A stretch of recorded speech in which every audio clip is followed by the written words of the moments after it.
تپی نند خوشاک و هیزم بود همه سوخته بره. من بیدایم سوخته بره. سارا سمدووا ساکنی محله سامانیان اسفره ذخیره محصولات غذاییش را از دست داده است.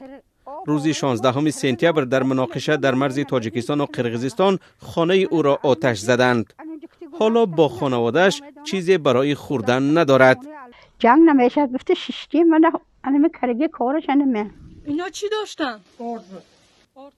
خانه نعیم عبداللهیف ساکنی دیگری محله سامانیان نیز سوخته است. گندم و آرد که برای زمستان ذخیره کرده بود نابود شدند. تولی گندم، کارتوشکا، پولینگ، همه چیز سوخته، یگان چیز نمو. لباس نمیتونن دیگه یگان چیز هم نه.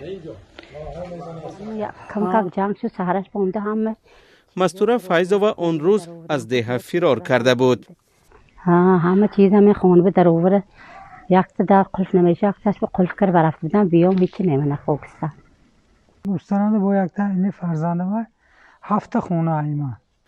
عمر مرادوف با 7 فرزندش بی سرپناه مانده است. او جای برای زیستن ندارد.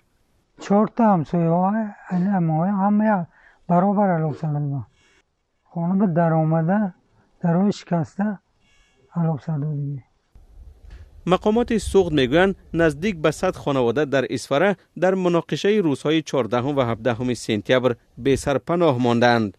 زیانی رسیده به ساکنان هنوز حساب نشده است.